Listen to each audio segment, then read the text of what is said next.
welcome back to another DEAP podcast. I'm D. And I'm Cast. And today we're going to be discussing one of the unalienable rights listed in the Declaration of Independence.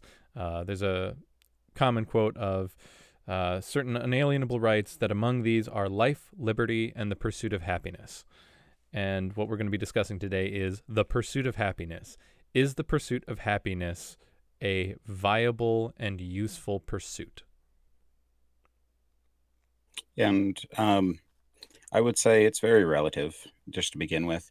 I want to start off that happiness is what you make it, and every individual's version of happiness is going to be very different. To some people, being successful, having a lot of money, at least they believe that will make them happy, whereas other people having a family and having, love in their life will make them happy. So what is happiness is completely relative to the person who Mm-hmm. is pursuing it, or in some cases actively working against it. If Mm-hmm. there are definitely those pessimists that will always look for the worst side of things, that they are actively working against their own happiness. So Well, I it's a I don't know if they're actively working against their own happiness. It's that they have more difficulty in finding happiness. And to your point mm, of what makes people happy, that can vary wildly. Like you mentioned, people having money, people having family, or just going out on a raping, killing spree. That mm, to some people that brings them happiness. So saying you have the right to pursue happiness does not mean that you have the right to go out raping and killing people. So I I think have that to I have to wonder if there's ever been a court case where someone says, "Well, I was just practicing one, or like using one of my unalienable rights to pursue happiness, and to me, absolutely. happiness is killing someone. And Happiness is raping someone." so I think one of the first things that I want to talk about is the idea of happiness at the cost of others. That Right. if the goal is to if increasing the amount of happiness in the world is a viable goal and something that should be protected, as is stated in the Declaration of Independence for the US, Hmm. then that means that we should try to increase happiness. But if that is, for instance, if the primary personality type that can get the most happiness out of their lives are people that just go around raping. And the reason I Hmm. bring in rape specifically is because sex can bring people a lot of happiness. And Yep. so going on raping sprees can bring that one person a lot of happiness, but at the detriment of others. Yeah, and one thing that I want to clarify, though, when talking about the detriment of others, I think it goes beyond the detriment of others' happiness, Mm-hmm. because once again, that's relative. How do you compare one person's happiness to another to Mm-hmm. begin with, and then how do you, and then um, when we are doing that kind of a comparison that's totally relative, it becomes meaningless. Mm-hmm. So I would say the detriment to others' well-being, and that may mean happiness, that may mean physical well-being, that may be mental well-being, and I mean certainly rape affects pretty much all those things. I think that's risky though, because um, let's say I actually cut off my own balls. We're getting really intense early on in the conversation here. Let's say I Mhm. cut off my own balls, so there's no risk of me impregnating anyone. I use drugs to knock women out and then have sex with them in their sleep. I'm not causing them any bodily harm. They're not experiencing it consciously, so that I'm not causing them emotional harm, and I'm not putting them at risk for pregnancy. It can give me a lot of happiness, and I'm not putting them at any serious risk, with the exception of STDs. But let's say I use a condom, brings me a lot of happiness. They're passed out for the entire thing. They won't even remember it. Well, Is just be that, I mean, you're still harming that person, because I mean, if they find out, they are going to be very emotionally harmed. And I think um, the is it only wrong if you get caught mindset is not right here. Sure, sure, but I'm saying in that case of if they don't remember it, then I will have added happiness to the world, at least for myself, and Hmm. not detracted from happiness from anyone else because they don't know about it. Uh, So I'm bringing this up as mhm. there's a flaw. There seems to be an inherent flaw in that argument of, well, if I'm only creating happiness and I'm doing things that we would generally say are morally questionable, Mhm. of raping unconscious people, but I'm not creating any unhappiness. So I'm increasing the overall happiness in the world. And I Right. think this is a facet of this statement of that everyone has the right to the pursuit of happiness, that What if it's not at the detriment of others, or at least knowingly at the detriment of others, or that the amount of happiness that it brings me vastly outweighs the negatives that it causes the other person? And that's why, well, I guess it becomes it is comparing, apples to oranges majorly. One person's happiness compared to someone else's detriment. Wow, how much is 1 hour of sadness worth in, like, if 1 hour of sadness can create 5 hours of happiness, is it Mm-hmm. worth it? Mm-hmm. And I mean, people do have to ask themselves all that all the time. If you don't like your job, but you go every day so that you can have money to be happy, Mm-hmm. like that, it is there is a trade-off, but it's also completely relative. And I think a portion of this is not just the relativity of it. It's not just, have you brought 10 happinesses into the world and Mhm. it only cost you 5 sorrows?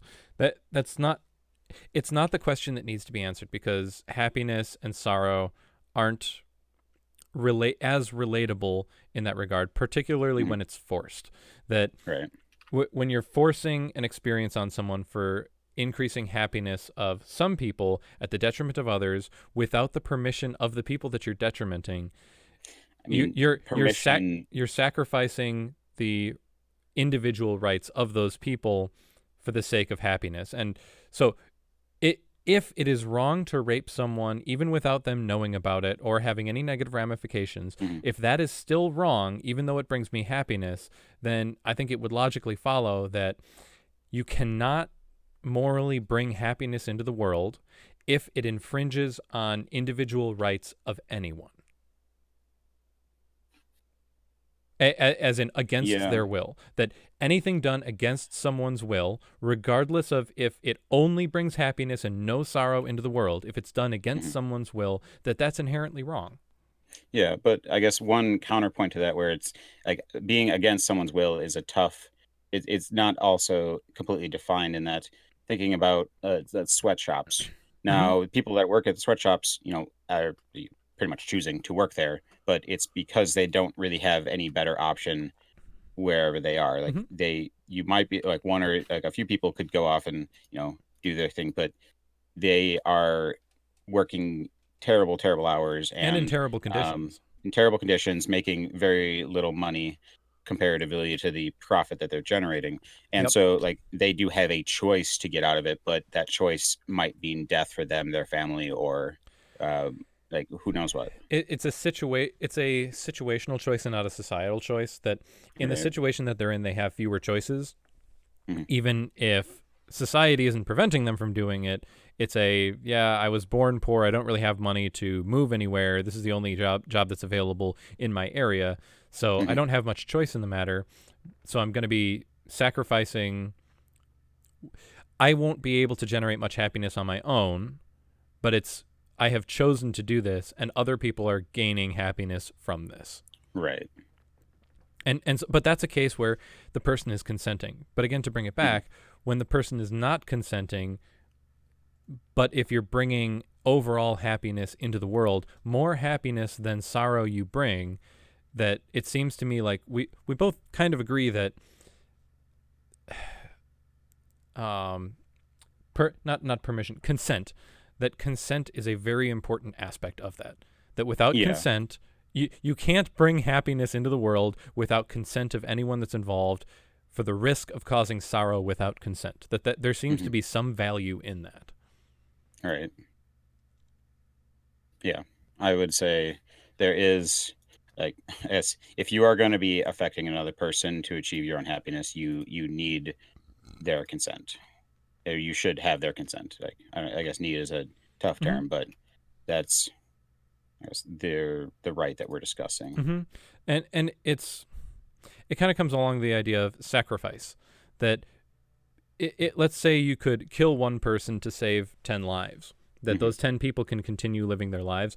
We in Western civilization view that as not acceptable unless that person consents. And even then, we don't want to Right, end up killing and people. it's like, should we send in a firefighter into a burning building because there are three people trapped? They may already be dead. They may not be. Who knows? Mm-hmm. Um, should we risk the life of that firefighter? And I mean, in many cases, it's like, well, if a firefighter refuses to go in, one, I mean, Hmm. they very much chose to be a firefighter. It's not something that we force upon anyone. It's almost Ab- in much of the U.S. it's volunteer based. Absolutely. Um, And I think that volunteer aspect is important. That it's also kind of self-correcting. I like the firefighter example because if you have a community that has no firefighters and all of a sudden a bunch of buildings start burning down because there's no one to fight the fires or prevent the fires or educate people on how to be safe, you'll mhm, eventually have someone step up and say, "Look, my home is apparently at risk, so I'm going to make sure that my home is protected, and I'm going to mhm, start educating other people to make sure that their homes are protected." Eventually, someone will step up and start volunteering for it, but right, forcing someone is authoritarian, and right, there seems to be some value in having people voluntarily take on that burden. Now, that yeah, being said, the firefighter does that out of his own will or her own yeah, will. yeah. Their own will. Right. If they go into a burning building, risking their lives to try and save someone else, Hmm. does that make them happy? I mean, it might. Because I think that that's the wrong term. I I It I, gives I them it gives them joy to be able to save people's lives. and I think Is that wrong? the word that I think best describes it is satisfaction. That Yeah, you don't want to say, "Man, I am glad that that person was stuck in that burning building so that I could rescue them." No, yeah, most people don't hope for a situation like that because it means that that person will have lost their home, lost a lot of their hmm, belongings in their house. They thought that they were going to die.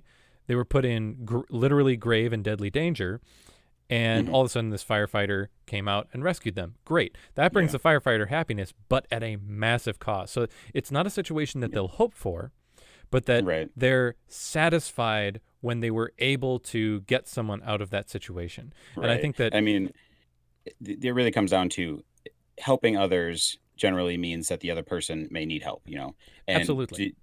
people everywhere enjoy helping other people. But does that mean that if they could prevent anyone from ever needing help again and like always being, I'm going to use the term happy here, Hmm. but if they could just say, well, everyone can be happy now, and so everyone's happy, so now I can't provide that help. Hmm. It's not like a there it's not necessarily, I mean, some people might miss it because they really enjoy giving help and they Hmm. look for chances to do it, but it's like it's not wrong, to as a firefighter, if they could just be like, I think they would get a lot of satisfaction being able to say, "Yep, no more fires ever again because of Hmm. something I did. No more fires that are dangerous to people or their Right. property or their pets or whatever." So Um, I think that satisfaction is something that I'm planning on bringing up a lot in this mhm, discussion. That satisfaction is related to happiness because I think that when you are satisfied, that can cause happiness, but you can mhm, be happy without being satisfied.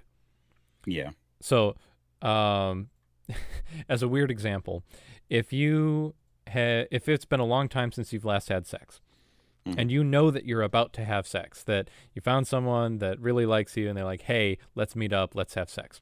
You're going to be mhm, happy and excited that you're going to have sex, but that does not mean that you're satisfied. yeah. On the flip I mean, side, you can be happy in anticipation, but you can't really be satisfied by anticipation. right.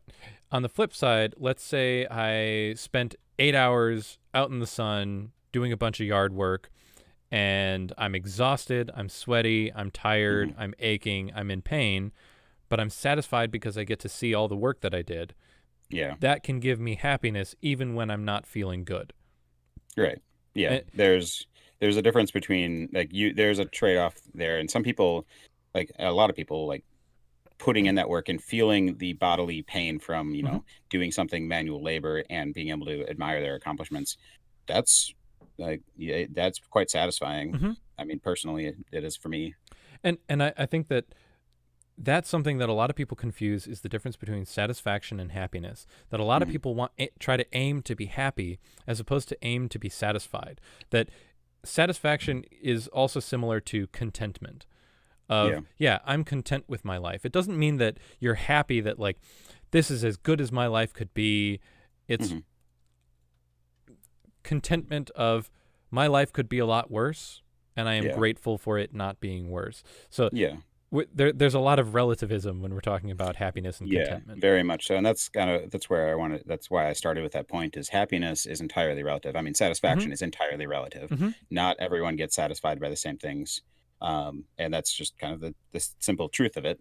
Um, and so everyone, I think, has like the pursuit of happiness is a pretty grand statement that, I mean, it's very well meaning. It's like Well, people should and have the right to define their own happiness and pursue it. But I think in between the lines, it is without with not at the cost of other people's mhm. well-being or health or and whatever without consent. and this is something that I think is critically important. Yeah. The pursuit of, those are the three most important Hmm. words in that phrase, because it does not say you have the right to life, liberty, and happiness. Right. Because the founding fathers realized that life is tragic, life is difficult, life will end in Hmm. death, and it is there's a lot of misery in life, regardless of the time period that you're born. Right. We are in a time period in first world nations where misery, at least due to nature, is. I mean, yeah, there are some diseases out there that we haven't figured out yet, but even then, a lot of them are treatable. Hmm. Uh, if and as long as you don't really step super out of bounds, you're not in a grave amount of danger, and you're not at Right. risk of starvation every single day. So Yeah, I mean, the even like the majority of people, even below the poverty line, aren't actually at a point of being concerned about not being able to have enough to eat. It's like they may Mhm, not like what they're eating, but and may make in some cases bad choices about what they eat mhm, because of their minimal money. But they're for the most part, people aren't just starving in first world nations. mhm, Like in some, absolutely. yeah, for the most part, I'm going to say there are children out there that because they can't fend for themselves, and if they get it out on the street and Mhm. they don't know any better, it could happen. Sure, but Um, even then, they're taken to orphanages. They're cared mhm. for in some minimal way, but they're still given care. So you're not gonna. You generally don't see people starving to death on the streets in first Right, world nations. There will be right, homeless people, but in most cases, there are places where they can go to get food, and in some cases, shelter. yeah, So, but to bring it back again, the idea of the pursuit of happiness, hmm, that recognizes that you are not entitled, you do not have the right to be happy, because that may be at the detriment of others, and even if you do everything right, chances hmm, and nature may just say, "Nope, I don't care. I'm going to give cancer to your entire family. Also, lightning is going to strike these people. You're going to get hit by a meteor."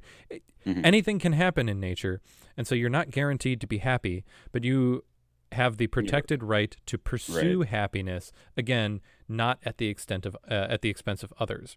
hmm, And this is something that is, I think, very not foreshadowing, but insightful, that this was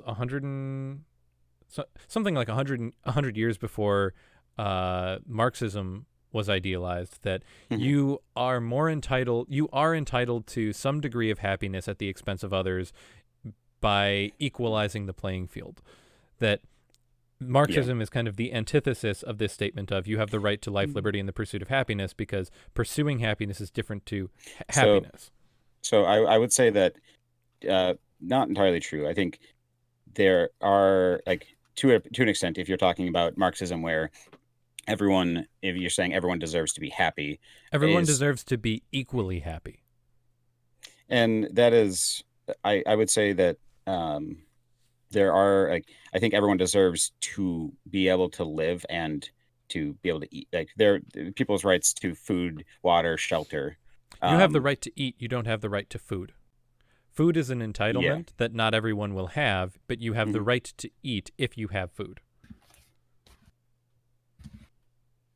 In I guess in a like non-Marxist Yeah, in sense, yes. non-Marxist And societies, yeah, I'm it's talking Marxism. You have a right to food, water, shelter. That's the very basic. People have a right to survive, whether they do anything to cause their survival or not.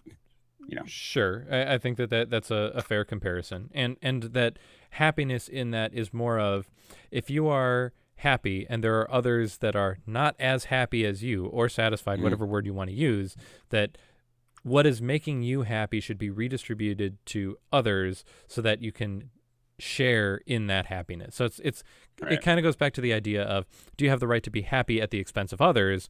Well, at the expense of others could mean you are happy while someone else is not.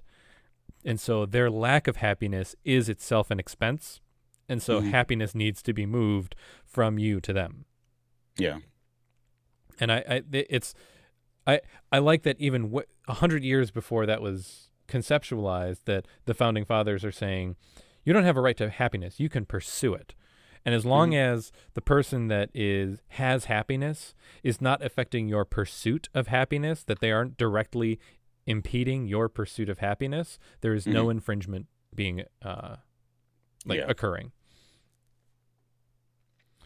Yeah. So yeah, just the idea of pursuit is different than result. And that's another thing that I want to bring up is, all right, let's just question this. Pursuit of happiness. Hmm. Is pursuing happiness the right thing to do? That the founding fathers put this right against life, so literally living, liberty meaning freedom to make your choices, and Hmm. pursuing happiness. Is pursuing happiness the correct thing to do? I That's a think, loaded question, right? yeah, there's definitely a loaded question.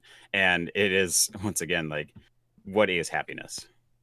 Is the question we need to ask. Like, what are people pursuing? Like, Sure. I mean, happiness, but what does that mean? How do you describe the emotion happy? I think a Yeah. lot of people would, well, let's say what it isn't. It isn't Hmm. sorrow. It isn't Yeah. pain.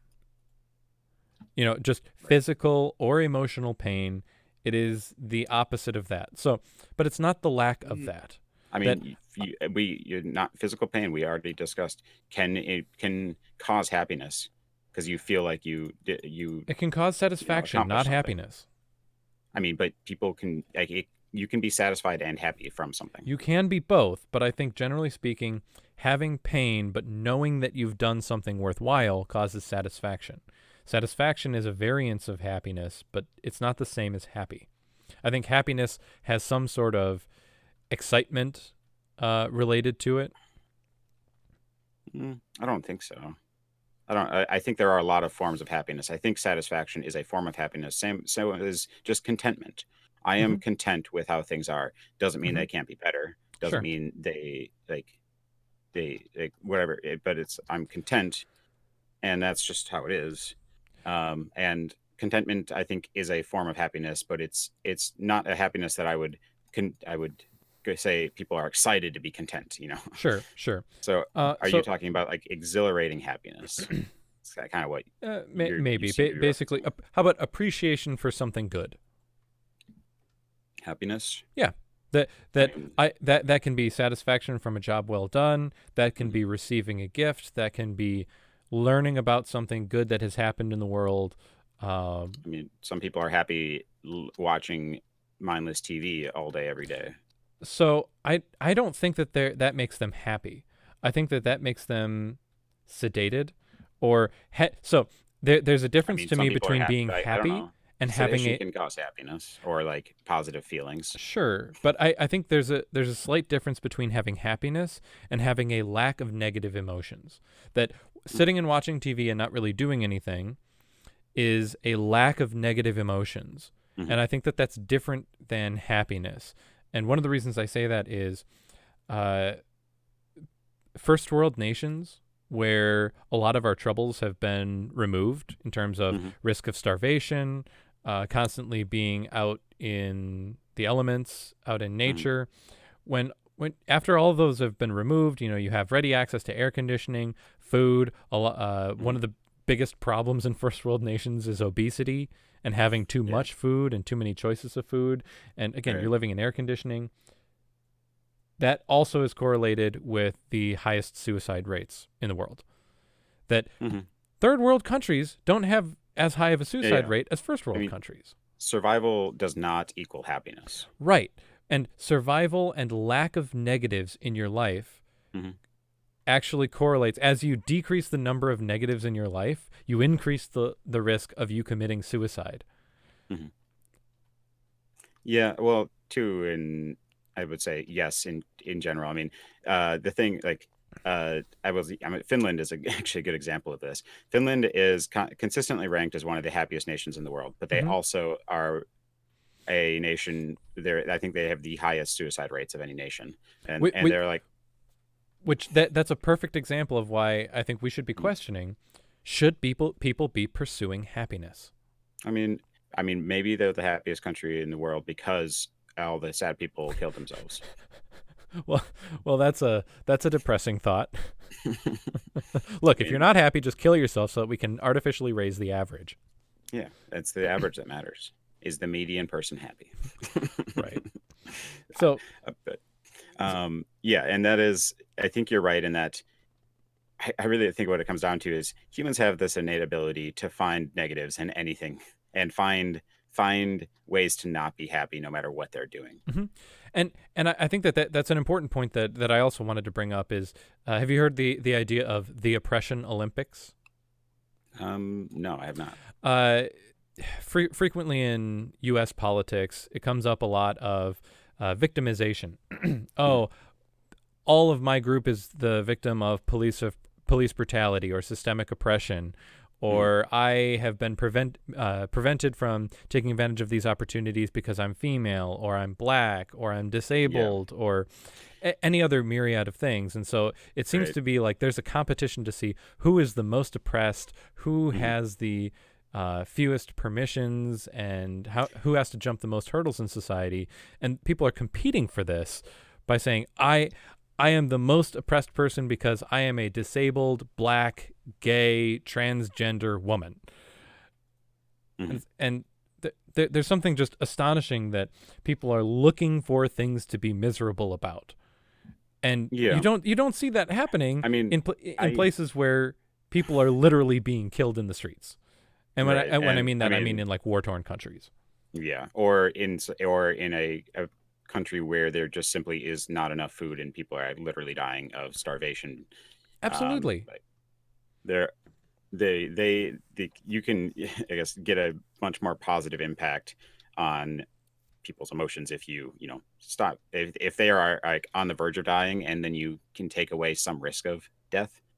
It's like, oh, this is a huge net gain. They're like, I get to survive when it was not certain yesterday that I To, would. if you have a homosexual that is living in a Muslim nation Mm, where it is illegal and punishable by death if you are a homosexual, mhm. going from that country to the US is going to feel like, wow, I can be gay and Not people be killed might, for it. and I won't be killed for it. I won't be arrested for it. People are like, yeah, okay. And some people may say, Mm, hey, that's a sin. I don't think that that's okay. God says you're going to go to hell, but yeah. they tolerate me. And most people are like, hey, yeah, cool. You love who you want, and Hmm. there's no laws against it. So Yeah. there's a huge jump in the lack of oppression. But then people who are gay that grew up in the U.S.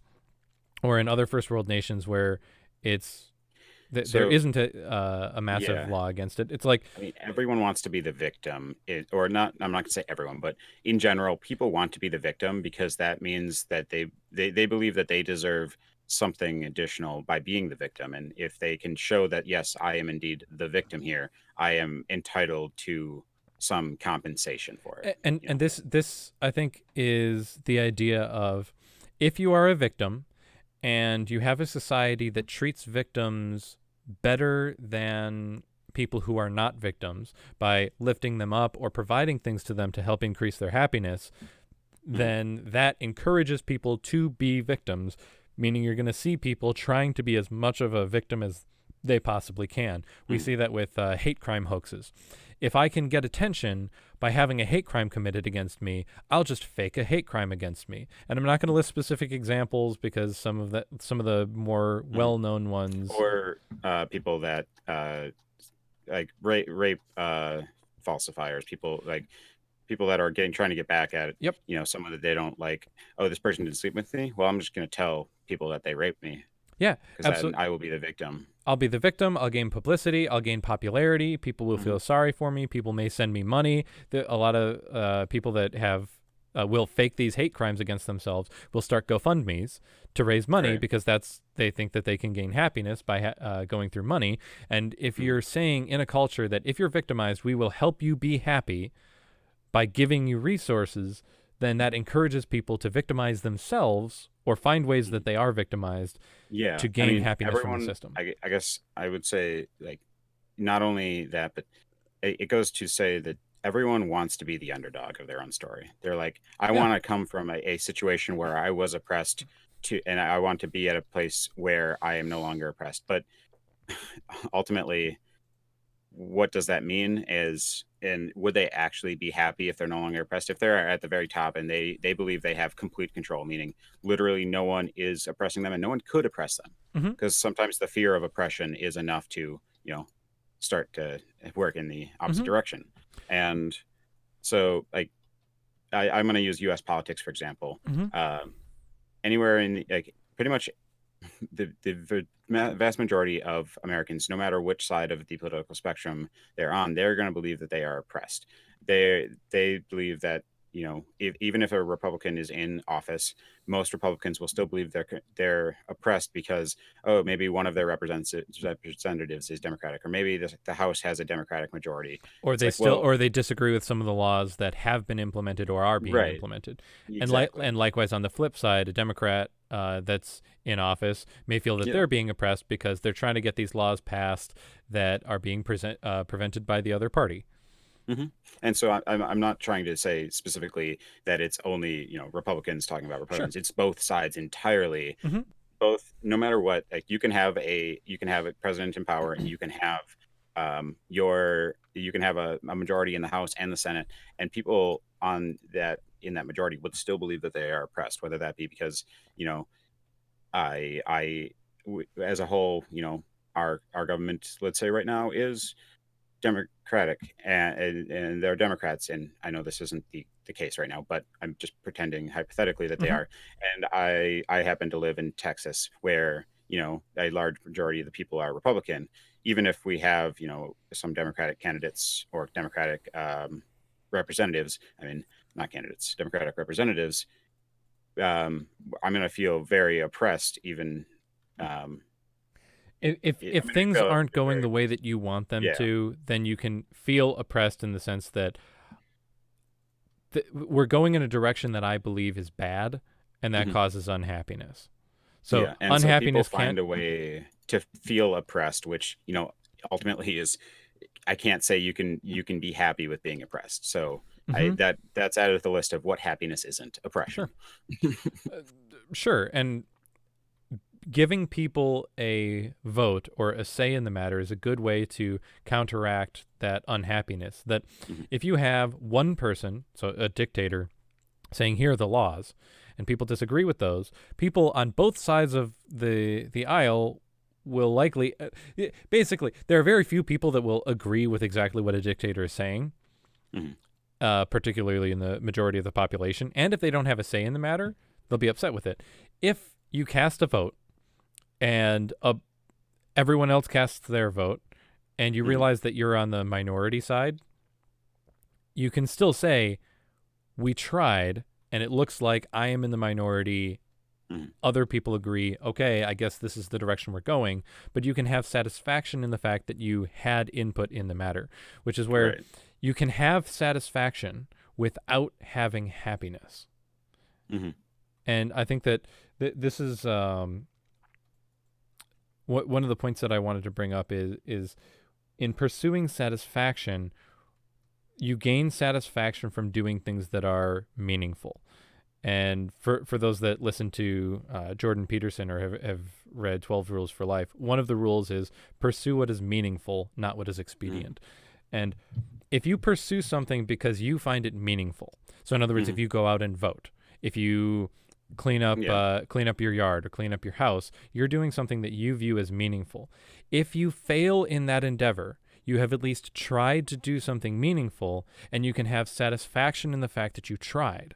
Yeah. If you're I aiming mean, to be happy and you for some reason have depression, even if that just means that you have a chemical imbalance in your brain and you're actually suffering mhm. from chronic depression, and your goal is to be happy and you fail, now not only are you unhappy, but you have failed in your goal, so you're doubly Right. unhappy. So I think that's a good point where people can be satisfied with failure if they believe that they gave it their all and failed anyways. It's like, well, I gave it everything that I had, therefore, and I still failed. Hmm. There wasn't another option. So you can be satisfied with failure and knowing in that case. I mean, I In can't knowing say that you that tried.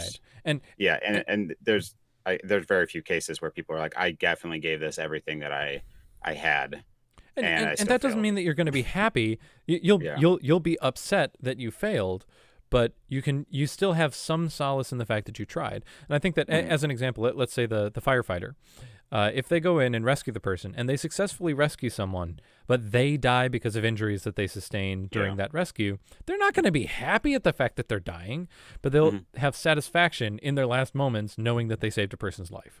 Right. And that's also what we'll generally see with families of like, yeah, the my relative that died, they died doing what they knew, what they loved, and what Mhm. they thought was good, I and mean, that's that leaves us with yeah, satisfaction, even though we're very unhappy at the fact that we lost our family member. right. And I mean, saying something, someone doing what they loved, that is also working very like, what is something that like, am I happy when I do something? If I'm doing something that I love, does that mean that I'm happy doing it? Hmm. Or does that mean, I am satisfied doing it? Do you love something out of satisfaction or what? And I think that let's bring up sewage workers, Hmm. people who literally shovel shit as a living. Yep. I don't think that anyone thinks of happiness of like, yes, I go get to pick up poop. I don't think that people are excited about that or look forward to Yeah. doing it, but they can gain satisfaction from knowing I am literally cleaning up society and helping Hmm. people live their lives with a lower risk of infection. I am protecting people. That brings me satisfaction, even if the job is miserable. Yeah. And I mean, yeah, the job can be miserable and a lot of times underappreciated. Mm-hmm. People don't realize, hey, Because, if all the sewage workers suddenly were to stop working, mm-hmm. life would go to shit, literally. And it, but there has to be meaning there. So, Yeah. to bring up Sisyphus, are you familiar with the idea of a Um, Sisyphean task? please remind me. Okay, so Sisyphus in Greek mythology, because of his sins during life, was condemned to the underworld, and his job was every day he had to roll up a rock or roll a Hmm. rock up a large hill, and at the end of every day, the rock would roll back down to the bottom of the hill. He would go back down to Hmm. the bottom of the hill, and the next day would start it over again. It was a pointless task, just rolling a rock up a hill. He had to do it every day, all day, Hmm. and it was hard work. That's hard work that has no meaning to it. It's literally just Yeah. pushing a rock up a hill. And What someone called that bureaucracy. right. And of course, oh wait, no, you filled out the wrong forms. You need a presidential prisoner release form. Those are blue.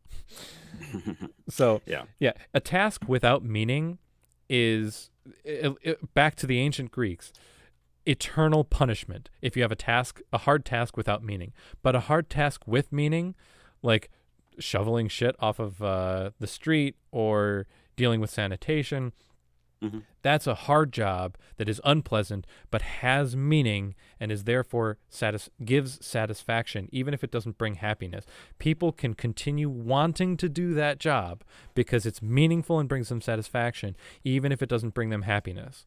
And I Hmm. think that while the founding fathers with this idea of pursuit of happiness had it right with yes, you have the right to pursue, that doesn't mean that you have the right to be happy. I Yeah. think that an improvement on that could be that it's not the pursuit of happiness, but the pursuit of meaning. Yeah. Happiness is a Yeah. pleasant symptom of doing something meaningful. Yeah.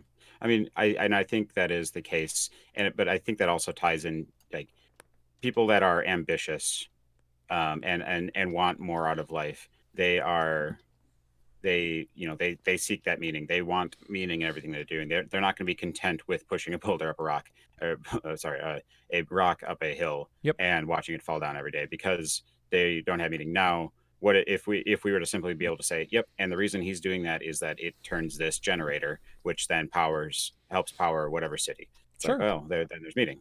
Is he suddenly happy? Absolutely. or is he Sisyphean ta- satisfied? Sisyphean tasks are generally associated with ones that are repetitious and are pointless. You know, Ultimately, do nothing. Yeah, basically most bureaucrats, zero network.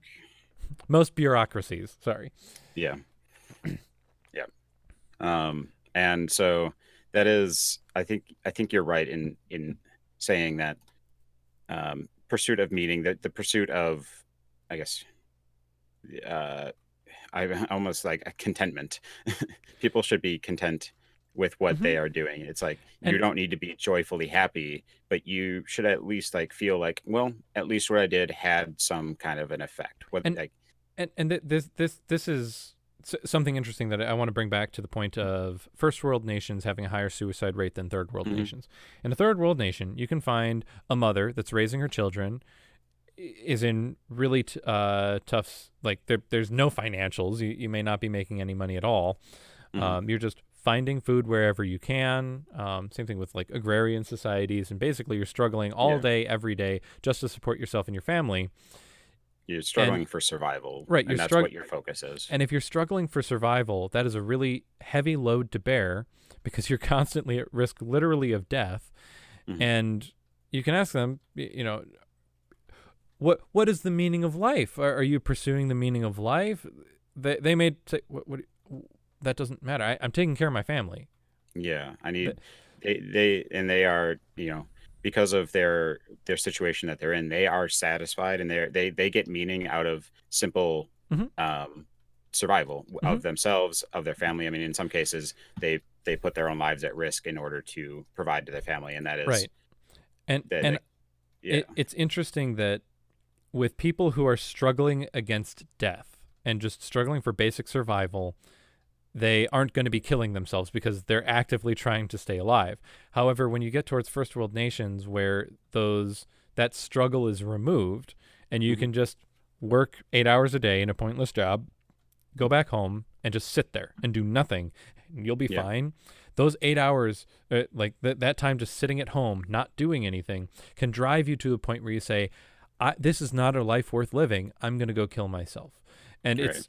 it's astonishing that removing the load from the person, removing their problems, making their life easier, can drive them to a point where they actively want to kill themselves. Hmm. And it so I think that doing something meaningful can help with that, but there's also a portion that having a load to bear is Hmm. important. I find it. I was thinking about this earlier. It's a little ironic. Well, coincidental, I think, that one of the first tools that humans developed. We have the spear, Hmm. the hammer, the axe, bows and arrows. That was, I think, a big stepping stone of having Yeah. good technology. And I believe bow and And arrows were developed before the wheel. yeah, I'm not sure about that. I just know that bows and arrows were developed multiple times across different cultures. Right. Like, So it's one of the first tools across any society. Particularly with modern bows, if you pull a bow all the way back and just release it with mhm, no arrow in it, you can break the bow. yeah, It literally only takes one shot in some cases. That if you do that one time, the strain on the arms when they slap forward and bring the string taut mhm, can cause such stress on the arms that it breaks the arms and destroys right, the bow. If you put an arrow there, put a resistive load, now the stresses induced on the arms when it flings forward are lessened because it puts energy into the load, mhm, and it won't break, and it will consistently not break. I think that yeah. humans are like that tool that Humans need to. I guess that goes to some of the thing. Humans kind of need to feel, oppressed, or feel like we they need to feel they useful. right. Yeah, yeah. I would say Now, in general, people need to feel useful. oppression Now, usually implies another person, and you can be oppressed by nature. yeah, and I think people have an innate ability to see the negative in things. Hmm. Because you're right, like people living in a country where they are, like, I mean, They have the reason to be vast unhappy. majority the vast majority of Americans have a cell phone, have the internet, have in that alone, like having a cell phone with access to the internet is, like that is a pretty wondrous thing. You have a billion ways to, You're get living in happiness a from that mind-bogglingly device. privileged time, Right. just And in yet terms of history. it's like, well, I have this smartphone, but I don't have this year's smartphone. This is last year's model. And you are suddenly, I, I guess, sacrificing your own happiness in order to complain and say, yep, sure, I could be happy now, but Hmm. I would be able to be happier if I just had And the newer device or and in whatever. particular, that's because there generally aren't that many issues that people are facing in first world Hmm. countries that things like, oh, I have a smartphone, but I don't have the most recent smartphone. That's a perfect example of I will look for things that will make me unhappy or look for things to be upset about because I don't actually have any load to bear. Yeah. It's almost like our minds, our brains are literally hardwired to think, what is a load for me to bear, or how Hmm. can I bear a load? And if there is no load to I bear, mean, we look for a right. load to bear. Yeah. And I think, I don't know, Buddhism, in a lot of cases, is trying to get people to realize that they can be happy without, assigning happiness to any specific thing. It's like you can just be content without needing the newest. I mean, I know Buddhism doesn't directly say You the don't need newest smartphone, the newest materials. device. Yeah, you don't need like you can be happy in any situation, Hmm. and it really comes down to how do you define happiness? How are you made happy? Like, I mean, in some cases people are happiest if they are dead. Hmm. And they're like, I Or am going that to they kill no myself longer because have the negative situations in their right. lives. And that's why their lives are taken. It's like, well, uh literally death is better than the negatives that I am facing right now. Hmm. And And and yeah. with Buddhism, I think that they're still following the idea of having a load or carrying a load. The load that they're carrying is trying to understand the ideology behind Buddhism. Hmm. They're learning about and thinking about and trying to comprehend. Is Buddhism the one with nirvana? um Is that where the I term think comes from? that's Hinduism. Okay. Regardless, the idea of happiness without materials, that is a difficult theological and philosophical concept to theorize about, and they're struggling with that every day, trying to comprehend it and trying to attain peace, inner peace. Hmm. But that's still a load to bear.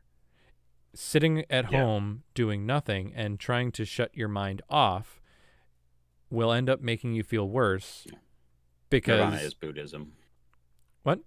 Nirvana is Buddhism. Okay. You just looked it up. um yeah. Okay. So, i sitting at home watching TV is not going to bring you happiness. Hmm. And I think a large portion of that is the fact that there is no difficulty in it. There's no challenge to it. Hmm. And that's probably why people like video games so much, is that there's a challenge. It's an artificial challenge, which takes away some of the meaning behind it, Hmm. but it is a challenge nonetheless. It's something for your Yeah. brain to strive against, and that load brings satisfaction. Hmm. Yeah, and it's that the struggle brings the satisfaction because if you are handed literally everything Hmm. and you're like, well, here's everything you've ever wanted. People that win the lottery, a good Yep, example there. I was just about to bring that up. Like they very quickly get into a situation where they are suddenly millionaires or billionaires or whatever it is, and they could be happy for the rest of their life with that money, and then they are like, well, and then they go and squander it, Hmm. and And end up they also usually again end up back in the same. back in the same position that they started in, and they Mhm. haven't really improved the happiness in their life. Yeah. Or they may have temporarily, but they don't put themselves into a different position that and not just with lottery winners, people who have retired. Hmm. Frequently, a big portion of the retired community end up facing depression, not only because they're old and can't do as many things, but they're facing death, and all And the they no while, longer have meaning right, they from lose meaning because they don't yeah. have a job to work. Yeah, and so some people look for like a lot of retired people, at least that I've known, will get like get a hobby that gives them meaning, or they will get a part-time job that Hmm. pays literal shit, but they don't care about the money. They care about feeling like they are actually still contributing Hmm. to society in or some way. or And teaching people, or doing yeah, crafts and giving them away to people, or selling them right, very, very cheaply. That yeah, it's people need something to do. They need a load. They need some form of resistance. Otherwise, they'll break themselves apart and end up killing themselves. hmm, Well, yeah. either by not taking care of yourself or by actively killing yourself. Right. And I'm gonna use my own grandfather as an example here. My Okay. grandfather lived to be a very old man. He was 99 when he died. He was almost 100. And when he passed away, before he passed away, up until the age of, I think it was 95, 96, he was still very active. He had our garden plot. For most of his life, he had been like fixing furniture. He would reupholster things and fix things, and that's what he loved to do. And around the age, I think, of 90, 96, he ended up getting major, major arthritis so bad that he could no longer do any of the things that brought him satisfaction previously. Like, he couldn't farm because he couldn't hold the tools. He couldn't um, do like upholstery and fixing of things because I mean, once again, he couldn't use the tools. And he was left in a state of um, just inability to do anything that he derived satisfaction from. I mean, in a lot of his life, he derived satisfaction from his children and raising them and their children and like being able to pass on his legacy. But you can't be happy alone from like I feel like most people can't just be happy alone knowing that they passed on something to the next generation if they are still alive. Yep. And once he got into that state of um, like major arthritis and inability to do anything, he very, very quickly degraded in health and like passed away. Hmm. Like, really, I believe he would have lived a lot longer if he still had the capability to do those things that brought him satisfaction. Hmm. Yeah. That So, having being satisfied and doing things that are meaningful keep you away from depression. And depression, it's not about having reasons to be sad. It's about mhm, lacking reasons to feel satisfied and content. right. And as it pertains to what we originally have been discussing of the pursuit of happiness, pursuing happiness is better than happiness, Hmm. because you can be satisfied with the fact that you tried, even if you fail, and doing things that are meaningful, doing things that are difficult, that are a load, Hmm. are basically the ideal. And this is something that traditionally and in language, I think humans have known for thousands of years, and Hmm. we don't really understand it. As a good example, in in Christianity, um, excuse me, you've heard the term "pick up your cross and bear it," right? Hmm. The idea that what Christ did on his way to execution of carrying his own cross was not just a punishment, but was honorable in the fact that he was carrying his own load, knowing that it would lead to his own death. Yeah. That there's something honorable in that, of picking up a load, picking up the heaviest load you can, and bearing it because it's meaningful and will bring you Hmm. satisfaction. That's something Right. that we've known about in tradition and in stories, even if it hasn't been explicitly Hmm. stated. Yeah. And I think that is very true. And I kind of want to bring up the example of Star Trek. In the world of Star Trek, at least in the Federation, people have literally everything they could ever possibly want or need. They have And replicators that you can say, right, "Give me this," and in a few seconds it appears. right, and they no longer have a use for money because resources are so plentiful that the money is effectively useless. What's the point of bartering for something if you literally could have anything you ever wanted right there? And Hmm. yet, I think the show does a great job of saying, well, we no longer like worry ourselves with how much money are we going to make. We worry about ourselves. Like, for the most part, people seem driven just to be able to, you know, add value to what's going on. How can I? Sure, we have we have replicators, and we can get literally anything we want. But I mean, I want to add value by You being a can, captain and being able to explore. and And I think the portion that, in terms of how do I add value when I have a replicator that can give me anything I want, it doesn't give Mhm. you anything you want. It can create anything that currently exists. Right. So the value that you can add is by creating something that doesn't exist, Yeah. or And so learning like, about something that is right, currently unknown.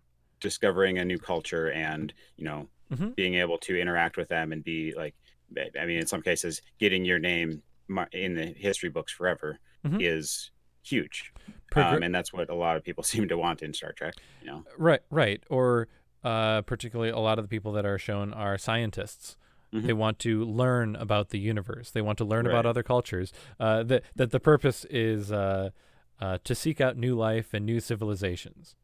And To go able to where go no, where no one has gone before. Right. And that is absolutely. huge. It's like, without money, the without the, I guess, the burdens of survival, Star Trek makes the case that the only true happiness then comes from furthering yourself and your species or your group or whatever it is, your Bettering collective. yourself and increasing the overall knowledge that Mhm. exists or that Right. is recorded. That Right. is a goal that will probably never end. Hmm. That there will And always be knowledge to yeah, be gained, definitely. whether that be in the future or in the past. That Hmm. if you want to say, well, I know what currently exists right now, that Right. doesn't necessarily mean that you know what existed in the past. Right.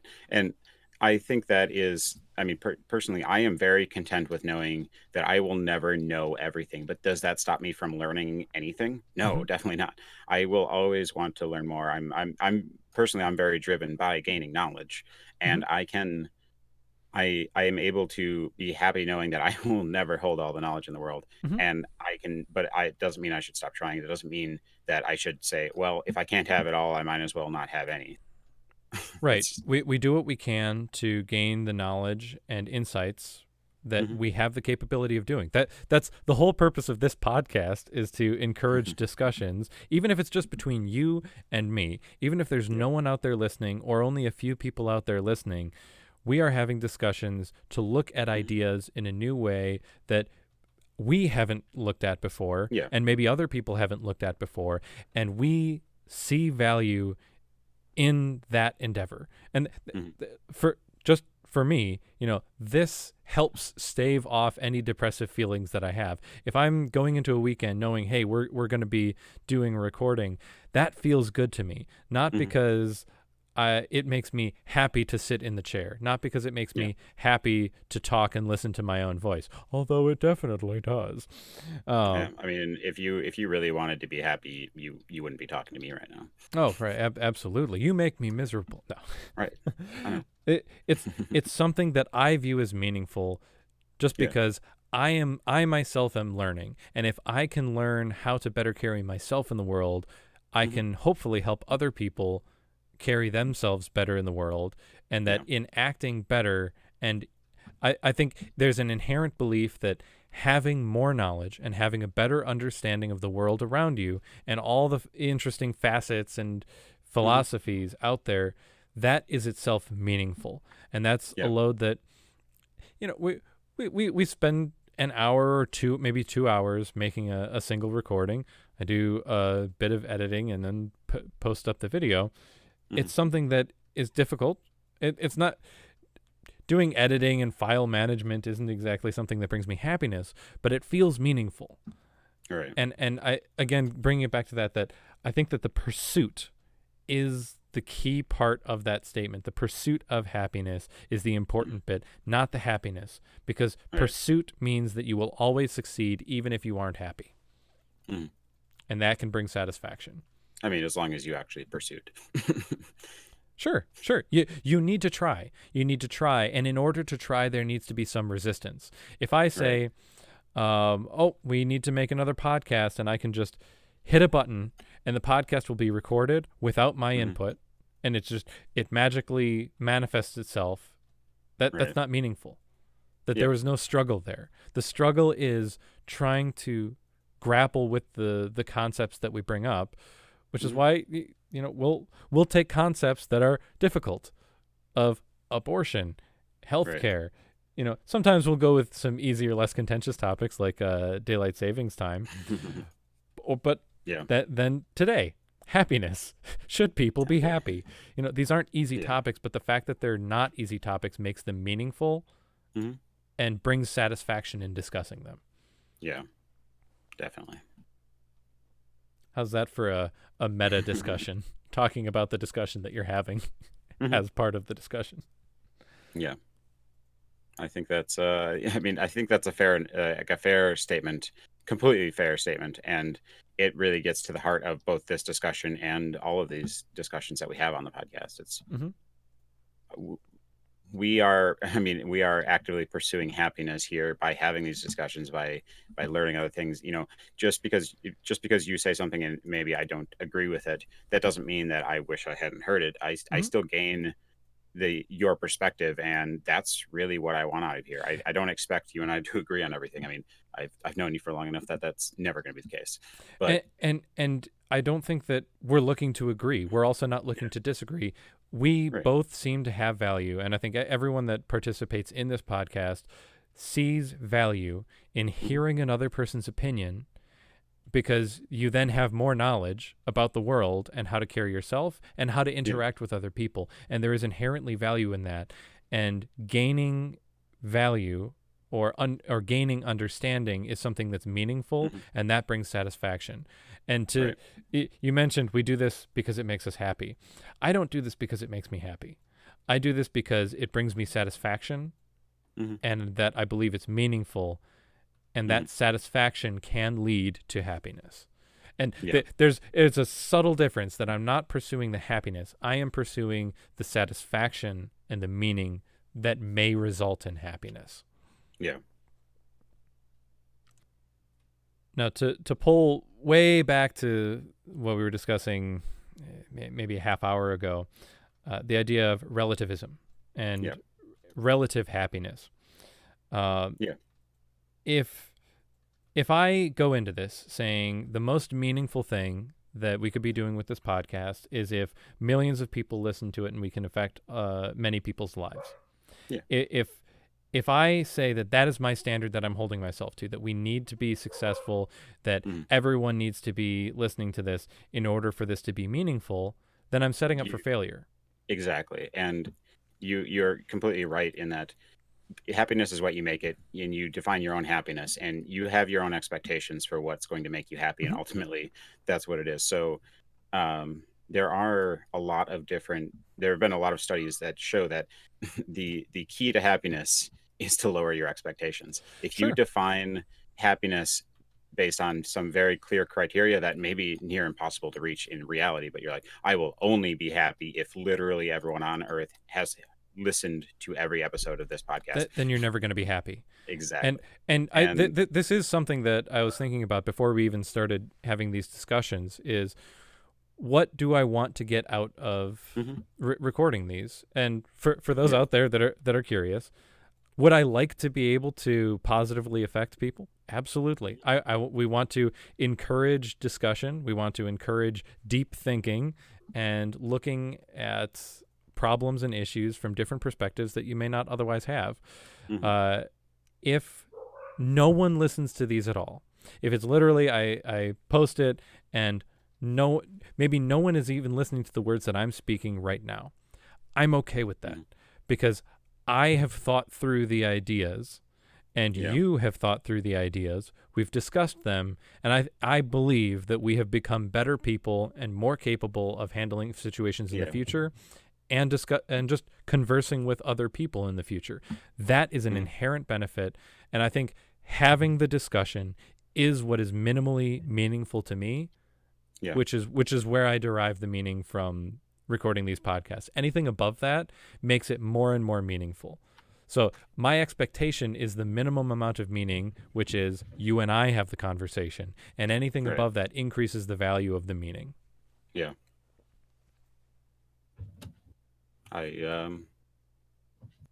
Yeah, I think that is fair. I mean, that's how I generally try to live my life, is not to set very clear um, goals, but give myself an idea of a path to follow. I I don't determine happiness based on, I will only be happy if I make $150,000 a year. Mm-hmm. No, I will be happy if the money I make allows me to survive and allows me to do the things that I want to do and to help the people that I want to help. Mm-hmm.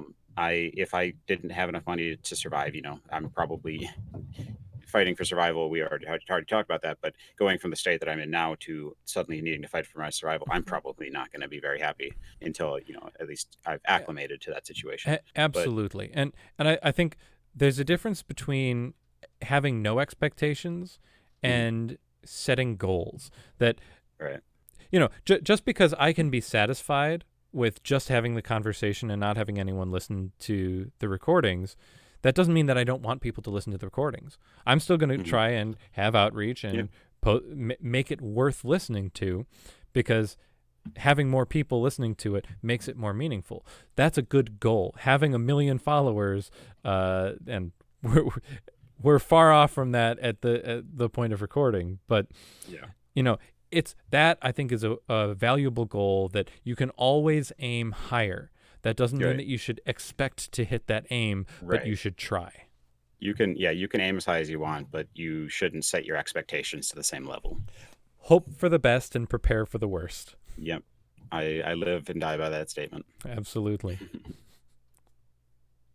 So, is there anything else that you wanted to touch on?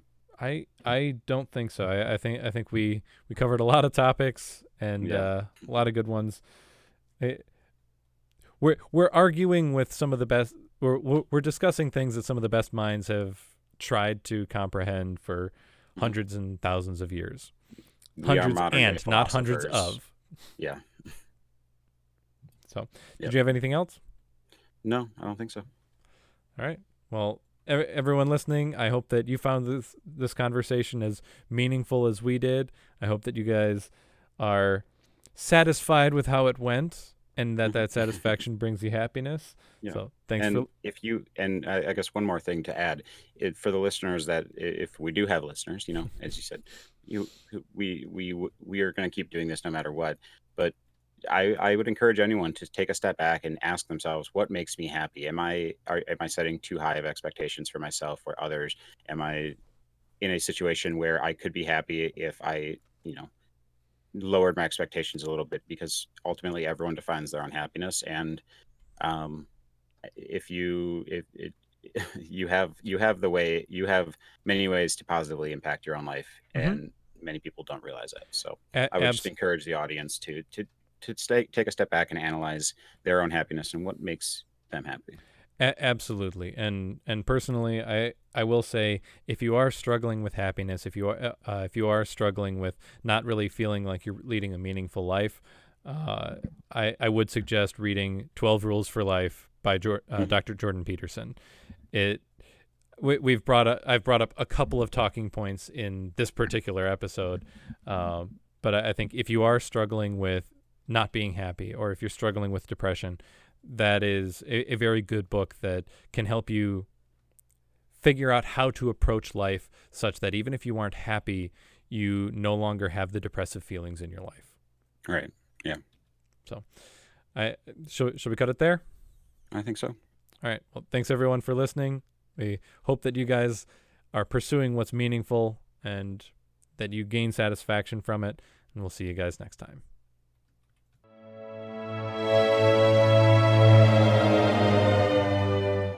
Hi everyone! Thanks so much for listening to this discussion. Your interest really means a lot to us. If you want to help support this podcast and our goal of sparking discussions and bringing people together, check out how to contribute in the description. Happy deeping! The content of this podcast does not reflect the views and opinions held by anyone involved. We will frequently be playing the devil's advocate strictly for the purpose of exploration of ideas and not as an endorsement of any subsequent action. We condemn all acts of violence other than those of self-defense against physical harm.